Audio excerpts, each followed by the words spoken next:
그리고 이제 아까 제가 말씀드렸던 마지막에 우리 선생님을 모시도록 하겠습니다. 박혁순 하늘장신대 선생님, 도마복음의 역설, 해석학, 그리고 종교 간 대화라고 하는 제목으로 발제해 주시겠습니다. 박수로 맞이해 주시기 바랍니다. 예, 제가 오늘 뭐 북치고 장구치고 합니다. 올해도 그러고 우리 인터넷상 유포된 포스터는 또 제 딸이 한 거예요. 막 이래저래 그냥 반영한 게 맞는데 아무튼 이 자리에서 여러분들 계속 잘 뵙기를 바라겠습니다. 저는 그 도마복음을 본격적으로 연구할 수 없는 입장입니다. 어떤 의미에서냐면은 도마복음의 역사적 컨텍스트, 어떤 양식, 그 어떤 형성사, 또 전승사, 편집 이런 부분에 대해서는 신약학, 성서신학 쪽에서 연구를 하지만 저는 교의학, 조직신학 연구자이기 때문에 저는 조직신학자의 관점에서 도마복음을 읽어내는 일련의 여러 시도들의 문제점이 있다. 제가 그렇게 생각을 하고서 그런 관점에서 여러분들에게 이 논문을 제공하게 됩니다. 도마복음의 주된 특징 중에 하나가 파라독스, 역설이죠. 역설이라고 하는 것은 뭐냐면은 그 문표상 들었을 때는 틀린 얘기인데 그 속뜻은 진정성이 있는 것, 진리가 있는 것. 가령 우리 속담에 지는 게 이기는 것이다. 지는 게 지는 거지 왜 이기는 거야? 그렇지만 오랜 세월을 살아간 사람은 그걸 알아요. 또 부부관계에서도 그걸 알아요. 또 뭐 급할수록 돌아가라. 뭐 이런 얘기. 또 요한복음의 대표적으로 자기 생명을 사랑한 자는 잃어버릴 것이고 또 자기 생명을 미워한 자가 보존하리라. 아니 자기 생명을 사랑해야지 보존하는 것이고 함부로 하면 잃어버리는 것인데 거꾸로 말씀하시잖아요. 이처럼 도마복음에는 그 빈도나 밀도상 상당히 많은 그 파라독스가 나와요. 근데 이 파라독스를 읽어내는 데 있어서 이 타종교인들, 특히 불교인들이 상당한 친숙함을 느끼게 됩니다. 왜냐? 불교에서는 하나의 수행법으로 특히 우리나라에서는 선불교 전통에서 공안, 화두라고 하는 게 있잖아요. 이 공안, 화두라고 하는 것이 상당히 파라독스를 동원을 많이 해요. 가령 이제 7세기로 알고 있는데 그 중국의 우문 상사 같은 경우에는 부처라고 하는 것이 뭐냐? 그것은 많은 똥막대기다. 뭐 이렇게 얘기를 해요. 또 살불살조, 부처를 죽여라. 깨달음을 얻을 부처를 죽이고 네 조사를, 네 스승을 죽여라. 이렇게 나오잖아요. 이런 관계 가운데서 도마복음을 읽어내는 데 있어서 그 우리나라에서 특히 이 기현상을 보이고 있습니다. 89페이지 제가 밑에 저작들을 소개를 해드리는데 요거는 기독교인 혹은 신학자 혹은 목사님들이 도마복음을 해설한 것을 싹 빼고 탈기독교 혹은 타종교인, 이웃종교인이 쓴 이런 내용들이에요. 근데 여기에서는 오광남 선생님이라든지 도울 김용옥이라든지 또 다산 선생님의 적자이신 박영원 선생님이지 이런 분들은 어떤 학술적 가치가 있지만 일부 도마복음 해설서를 보면 국내에서 발간된 해설서를 보면은 좀 고개를 갸우뚱하게 되는 게 많이 있어요. 뭐 어떤 분은 이집트의 신 이시스가 자기에게 계시를 줘서 도마복음을 깨닫게 했다. 왜? 그래서 낸 간행한 그것도 있습니다. 그래서 이런 흐름에 대해서 어떻게 우리가 도마복음을 독해해야 되느냐라고 하는 문제제기가 조직신학자인 제 안에서 싹텄고 그런 관점에서 이 논문을 제가 쓰게 되었습니다. 근데 사실 도마복음에서 역설이라고 한 파라독스가 빈번한 것은 사실 반가운 얘기이기도 합니다. 91페이지 두 번째 문단에 종교에서 쓰이는 역설은 진리의 신비로운 본질을 유지하기는 더욱 심오한 성격을 갖는다. 그것은 역설은 유무와 생사를 넘나드는 어떤 실제의 모순성, 또 초월적 경험의 불가해성을 표방하는데 가장 적합한 진술이에요. 그래서 불교에서 특히 이 파라독스를 많이 쓰는 겁니다. 단견이나 고정관념에 갇혀버리는 진리에 이입될 수가 없기 때문에 자꾸 우리 사상을 깨고 아르마리를 깨는 데 있어서 엉뚱한 화두를 자꾸 내세우는 거죠. 그래서 사고 올려도 계속 가능하거든요. 어떤 교리에 천착하거나 고정관념에 천착하지 않고 계속 두들겨 패면서 어떤 그 진리에 한 걸음 한 걸음 다가갈 수 있도록 하는 데 있어서 파라독스, 역설만큼 좋은 장치는 없는 거예요. 그래서 신자로 하여금 언어의 한계를 극복하면서 일상적이고 표면적인 의미를 넘어서 더 깊은 차원의 진리를 추구하기에 독려하고 현자들이 이미 이룬 통찰, 영지라고 할 수 있겠죠? 이런 것에 눈뜨게 합니다. 그리고 동화복음 빈도나 밀도에 있어서 가장 역설의 복음서라고 할 수가 있겠습니다. 92페이지 두 번째 문단. 그런데 동화복음의 역설이 파생하는 문제가 없을까? 또는 역설로 점철된 동화복음이 그 소기의 의도를 충실히 이뤄낼까? 혹여 의도치 않게 무정부주의적 해석을 초래하지 않을까? Yes. 이게 문제예요. Yes. 예. 그래서 밑에 문단 이상의 난점을 견주어 동화복음이 지닌 문제를 꼽자면 그것이 동원하는 역설이 텍스트의 접근성을 제한해요. 어렵게 만들어. 그리고 그 별의별 상상과 생각을 다 쥐어짜게 만들어요. 그래서 이거는 전문가만 해석할 수 있는 것이 아니냐라고 하는 엘리트주의를 주장할 수 있고요. 또 정반대의 현상도 예견돼요. 신앙과 독서열에 사로잡힌 아마추어 독자가 만드는 해석의 난립이에요. 고대 문헌이나 오리엔테이션, 또 어떤 서지학, 어떤 그 성서학의 기본적인 그런 소양이 부족한 분들이 막 읽어내면은 심각한 주관성의 덫에 걸릴 수 있는 겁니다. 그래서 저는 국내 출간된 동화복음 해설서들이 이런 문제들을 노출하고 있다. 그런데 이렇게 독자 주관, 독자의 인사이트, 독자의 경험에 따라서 해설하고 독해내는 것이 그러면 틀린 거냐? 20세기 포스트 모던 시대에 이입하면서 그건 또 지지받고 있어요.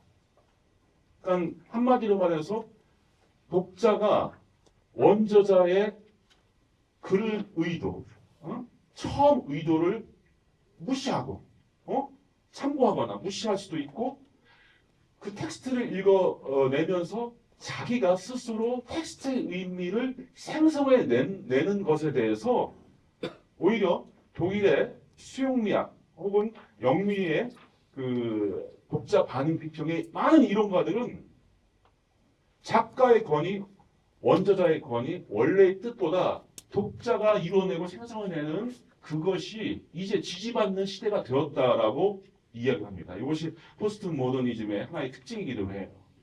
그러니까 작가의 의도, 원저자의 의도, 그래서 작가라고 한 말을 영어로 오서라고 하잖아, 오서. 권위란 뜻이에요. 권위자. 근데 그 작가의 권위가 무너진 상태.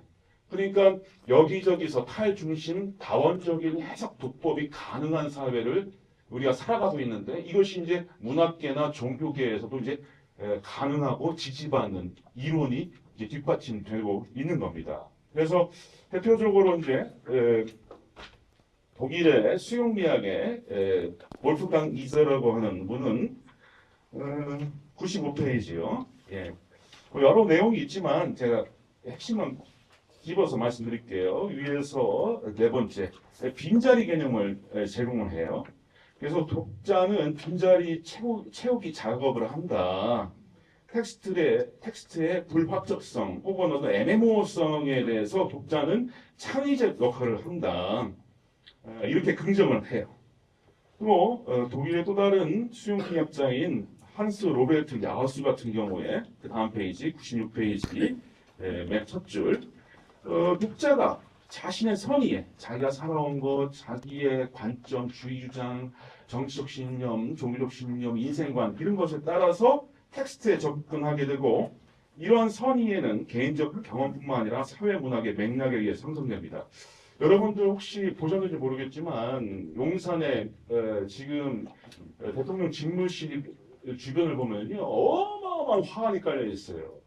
검찰총장 당시에 받았던 그 화환보다 지금 국방부를 사용하고 있지 않습니까? 국방부 주변 담을 따라갖고 화환이 어마어마하고 하는데 이렇게 읽어보면 막 전국 각지에서 지금 그 계엄에 대해서는 국민의 거의 70%가 75%가 반대를 한다고 하는데 거의 대부분 절대다수 반대를 한다고 하는데 같은 뉴스를 보고 같은 기사를 보았음에도 불구하고 반헌법적이고 그 실질법적인 그런 그 어떤 진짜 말도 안 되는 그 처신에 대해서 그것을 똑같이 보고서도 다 전혀 다른 해석을 하고 있어요.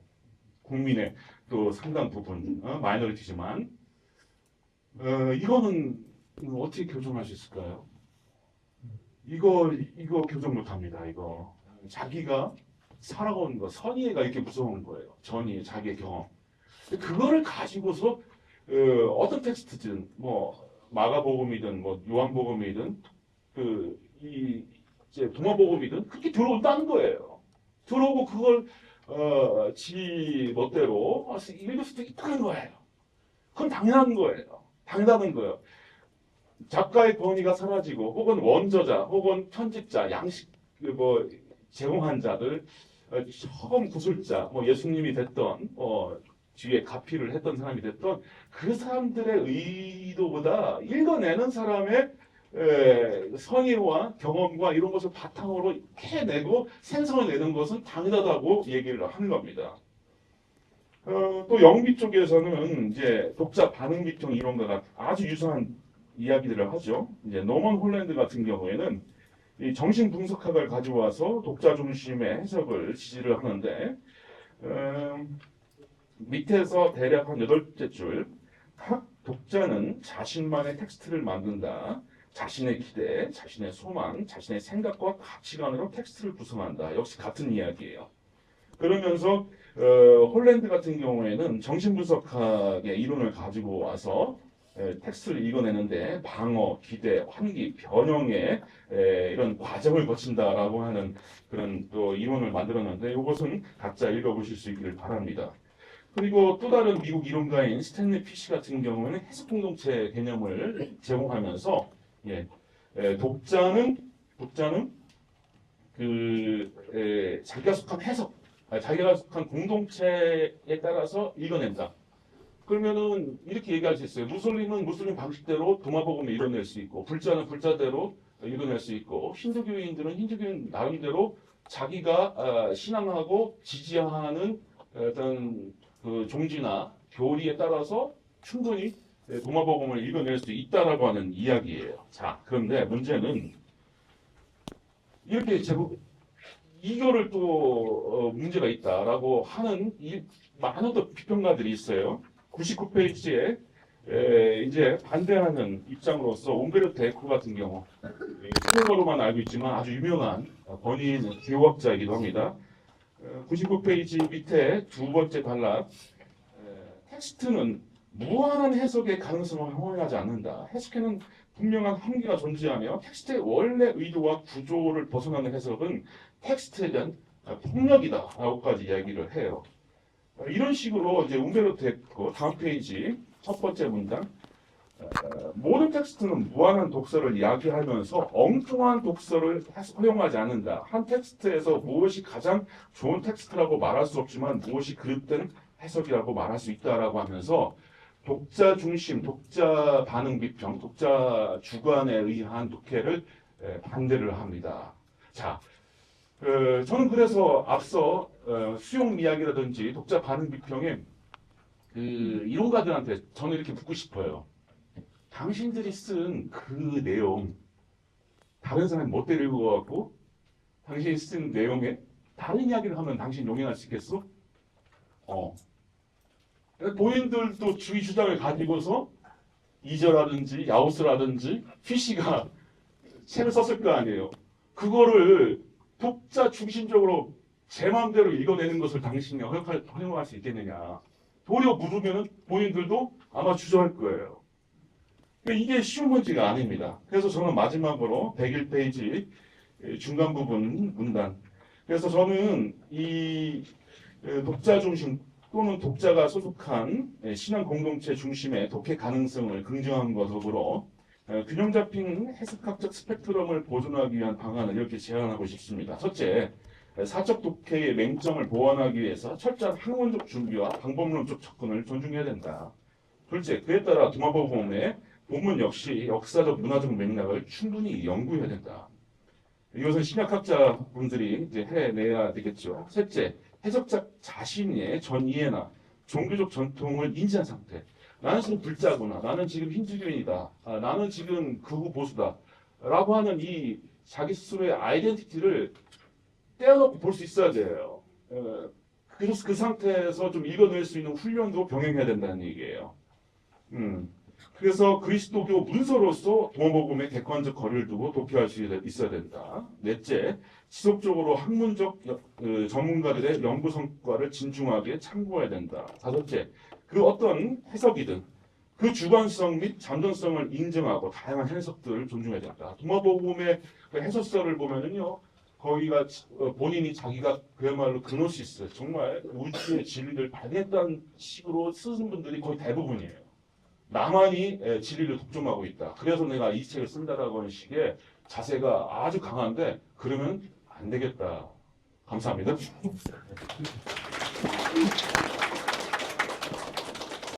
뇌 발표가 저는 정말 아주 많은 학습을 하게 하는 그런 메시지가 많군요. 맨 마지막에 임용권 선생님 저도 아는데 뭐 사정이 있어서 못 오셨나 본데요. 지금 우리 박 교수님 말씀 들으면서 이제 불교 쪽의 인사들이 없어서 제가 머리에 떠오르는 게 불교에서는 그 경율론 3장이라고 그래요. 대우를 말인즉슨 세 가지를 다 같이 하자. 그 장이라고 하는 게 급을 같이 주는데요. 경은 부처님 말씀이라고 생각하면서 아까 말씀드린 것처럼 이렇게 내가 들었어라고 하는 걸 모은 거예요. 그다음에 율은 이제 공동체 생활의 규칙에 관한 제정이에요. 근데 거기에 논서가 들어가 있어요. 논서는 말하자면 다 시간 지난 뒤에 학자들이 이제 그걸 해석하는 글인데 그것에 대한 비중을 비슷하게 이렇게 하는 거예요. 경장이라고 하는 것과 이제 들으면서 그 해석이 정말 중요하잖아요. 근데 불교 쪽에서는 그런 해석에 그래도 무게를 실었고 인정하는데 그랬는데 왜 그렇게 되냐면 살아있던 분 돌아가고 나서 20부파로 나뉘었어요. 그거 역시 해석의 차이였을 거예요. 해석 플러스 정치적인 것도 있겠지만 그래서 20부파 20개나 되는 걸로 갈라졌어요. 그게 초기 불교가 이제 갈라지고 그다음에 이제 또 나름대로 이렇게 타협하고 조정했겠지만 그래서 어느 영역에서든지 해석은 그렇게 될 수 있다. 근데 마침 도마복음이 모두의 관심을 받고 나타났는데 말씀하신 것처럼 염려되는 사항이 분명히 있겠다라는 생각을 가지면서 좀 보태봤습니다.